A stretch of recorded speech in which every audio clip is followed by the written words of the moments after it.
18 जून 2023 सुबह के करीब 9:30 बजे 5 लोग सबमरीन में बैठकर समंदर के अंदर डुबकी लगाते हैं, जिसमें पहले इंसान थे 58 साल के ब्रिटिश बिलियनर हामिश हार्डिंग। दूसरे पैसेंजर थे पॉल हेरनी नार्जियोलैंड, जो पहले से ही करीब 35 बार टाइटैनिक के रेक को विजिट कर चुके थे। तीसरे और चौथे पैसेंजर थे एक ब्रिटिश पाकिस्तानी बिजनेसमैन शहजादा दाऊद और उनके 19 साल के बेटे सुलेमान। और जो 5वें पैसेंजर थे वो खुद इस कंपनी के CEO थे। ये लोग टाइटैनिक जहाज के मलबे को देखने जा रहे हैं, जो आज से करीबन 100 साल पहले समंदर में डूबा था। इस सबमरीन की एक टिकट टूर की कीमत थी 2 करोड़ और ये टूर इसलिए भी इतनी महंगी है क्योंकि टाइटैनिक का मलबा पानी में करीब 3810 मीटर नीचे है। सबमरीन पानी के नीचे जाने का सफर शुरू करती है। इसे करीबन 2 घंटे का वक्त लगेगा पानी के नीचे टाइटैनिक तक पहुँचने में। ये सबमरीन हर 15 मिनट के इंटरवल पर एक सिग्नल भेजती है ऊपर खड़ी जहाज पोलार प्रिंस को,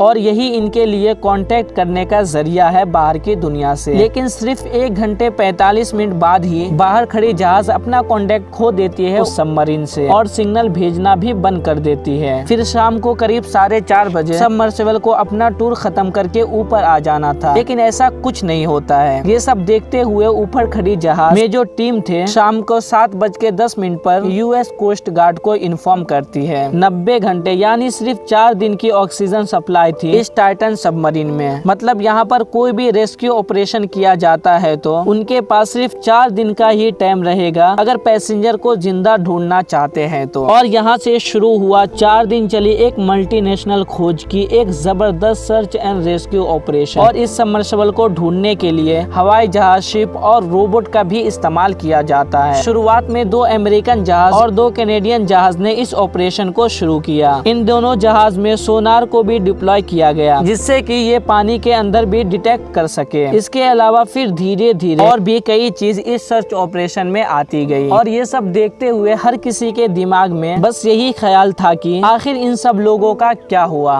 The U.S. Coast Guard says debris from the Titan has been brought to the surface from the ocean floor. The debris is consistent with the catastrophic loss of the pressure chamber. The arrogance and the hubris that sent that ship to its doom is exactly the same thing that sent those people at that sub to their fate.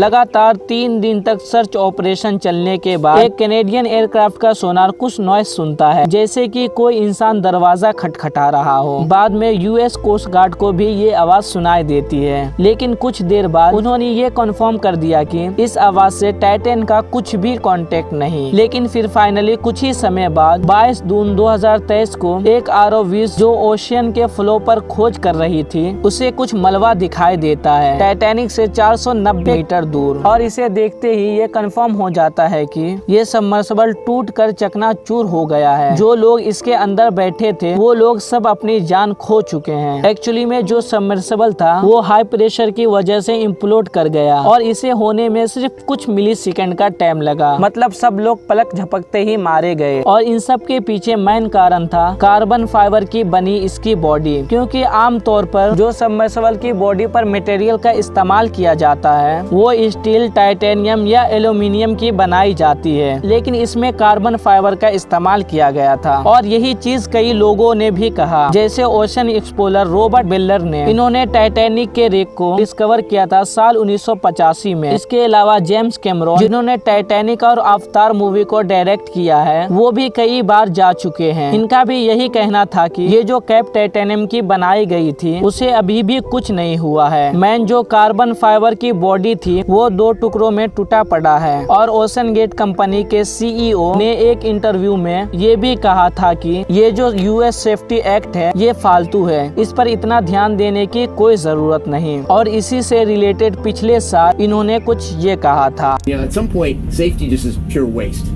I mean, if you just want to be safe, don't get out of bed, don't get in your car, don't do anything. ये जगह जहाँ पर ये submersible गायब हुई Atlantic ocean में Canada देश के पास लोकेटेड है। नक्शे में ये देखिए, कैनेडियन आइलैंड न्यूफाउंडलैंड से करीब 600 किलोमीटर दूर इसी जगह पर टाइटैनिक का मलबा 2 हिस्सों में मिलेगा और दोनों करीब एक दूसरे से 800 मीटर दूर है। और इस सबमर्सिबल को पानी के अंदर जाने के लिए, मतलब लॉन्च करने के लिए और ऊपर आने के लिए सपोर्ट शिप्स की जरूरत पड़ती है, जैसे कि इसकी केस में पोलार्ड प्रिंस था। इस पूरे ऑपरेशन को चलाया जा रहा था एक ओशन गेट कंपनी के द्वारा, जिसके सीईओ स्टॉकटन रश थे, जो बाय प्रोफेशन एक एरोस्पेस इंजीनियर रह चुके हैं। और साल 2009 में इन्होंने ये ओशन गेट एक प्राइवेट कंपनी बनाई थी, जिसका मकसद था अमीर लोगों को डीप सी एक्सपीडिशन करवाना एक टूरिज्म के तौर पर। इस सब के अलावा टाइटैनिक जहां मौजूद है, वहां जो प्रेशर होता है वो लगभग 400 गुना ज्यादा है सरफेस पर मौजूद प्रेशर से। और टाइटन सबमर्सिबल में जो खिड़की थी, ये सबसे बड़ा व्यू पोर्ट था जो किसी भी प्राइवेट सबमर्सिबल में बनाया गया है आज के दिन तक। और ये सबमर्सिबल कोई ज्यादा बड़ी नहीं थी, सिर्फ 5 लोग बैठ सकते हैं इसमें। इसकी जो मेन बॉडी थी वो कार्बन फाइबर की बनाई हुई थी, और जो आखिर में 2 कैप्स लगी थी जो टाइटेनियम की थी। और टोटल लेंथ है इसकी करीब 6.7 मीटर और वजन 10,400 किलो से ज्यादा है। और इन सब चीजों को कंट्रोल किया जाता था एक वीडियो गेम कंट्रोलर के द्वारा। और अक्सर जहाज में एक इमरजेंसी लोकेटेड लगाया जाता है, लेकिन इसमें ऐसी कोई भी चीज मौजूद नहीं थी। और अगर इन सब चीजों के बाद भी जहाज ऊपर भी आ जाती तो उसे अंदर से नहीं खोला जा सकता था, क्योंकि ये सिर्फ बाहर से ही कोई खोल सकता है। खैर, बस आज के लिए इतना ही। अगर आपको ये इन्फॉर्मेशन अच्छी लगी तो वीडियो को लाइक करके चैनल को सब्सक्राइब कर ले। फिर मिलते हैं किसी दूसरी वीडियो में, जब तक के लिए अलविदा।